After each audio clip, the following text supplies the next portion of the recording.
Mission पश्चिम बंगाल में जुटी BJP प्रदेश में परिवर्तन के लिए पूरा जोर लगा रही है और पश्चिम बंगाल में बीजेपी को बहुमत करने की मुहिम में खुद गृह मंत्री अमित शाह जुटे हुए हैं। लेकिन बीजेपी को 200 से ज्यादा सीटें जीतने के आत्मविश्वास के पीछे शाह की कौन सी रणनीति है?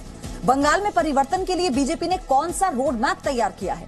बंगाल की कमान संभालने के लिए बीजेपी किन नेताओं पर दांव लगाएगी? गृह मंत्री अमित शाह ने जी न्यूज के साथ खास बातचीत में इन तमाम सवालों का खुलकर जवाब दिया।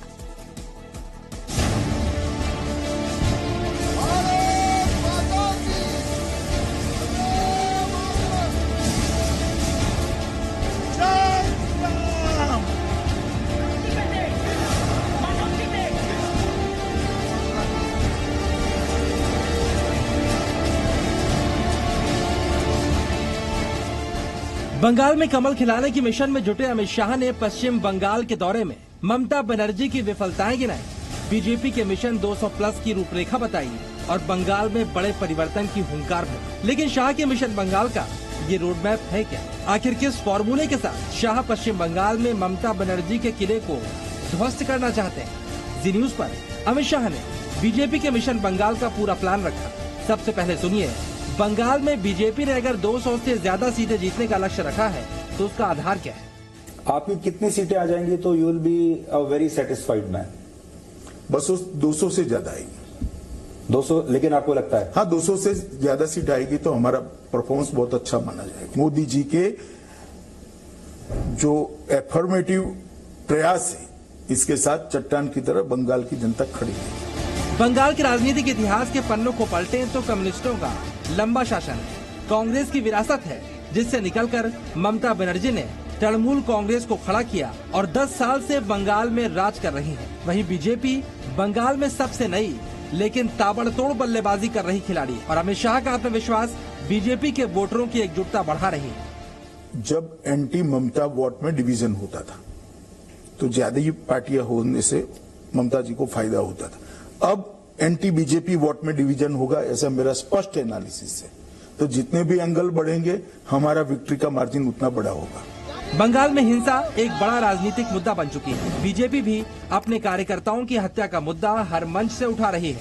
लेकिन अमित शाह इस हिंसा की सबसे बड़ी वजह किसे मानते हैं? जी न्यूज को दिए खास इंटरव्यू में उन्होंने इस सच को भी बयान किया। देखिए, यहाँ लंबे समय तक कम्युनिस्टों की शासन रहा, इसके कारण बंगाल की राजनीति में एक हिंसा की संस्कृति आई है जो बंगाल की संस्कृति हो नहीं सकती।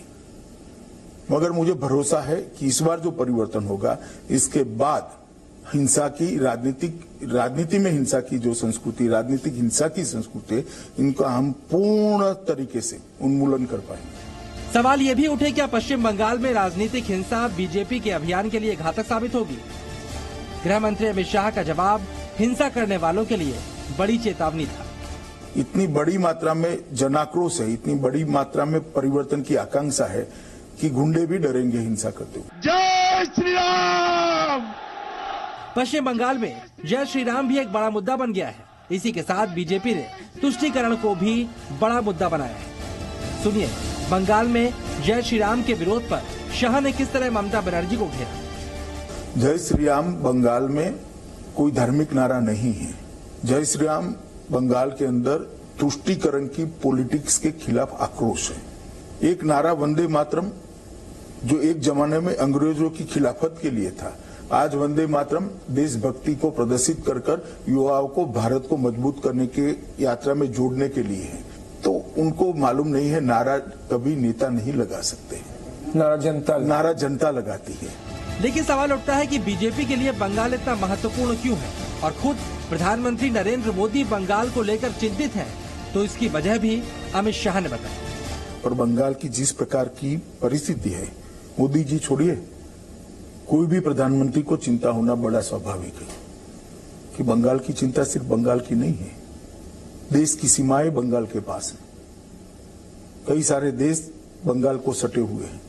नॉर्थ ईस्ट की एंट्री बंगाल से, तो स्वाभाविक रूप से चिंता का विषय है। 2019 के लोकसभा चुनावों में बीजेपी ने अपनी ताकत दिखाई और बंगाल की चुनावी फिजा के मुताबिक राज्य में 2021 तक बीजेपी की ताकत में काफी इजाफा हो चुका है। लेकिन सबसे बड़ा सवाल है कि पश्चिम बंगाल में ममता बनर्जी के सामने बीजेपी का चेहरा कौन होगा।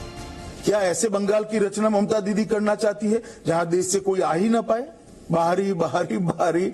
मैं 25 बार कह चुका हूं, यहां का मुख्यमंत्री बंगाल में जन्मा हुआ, बंगाल में पढ़ा हुआ, यहां का भूमिपुत्र ही बनेगा। अमित शाह ने यह भी कहा है कि जब वो अपने प्रत्याशियों की सूची जारी करेंगे तो इसमें बंगाल के नए मंत्रिमंडल की झलक दिखाई पड़ेगी। साफ है, बंगाल में बीजेपी आत्मविश्वास से भरी है, लेकिन ये तो चुनाव का नतीजा ही बताएगा कि बंगाल में परिवर्तन होता है या नहीं। Bureau report, ji media. Presenting B News app available on Google Play and App Store. Download it now.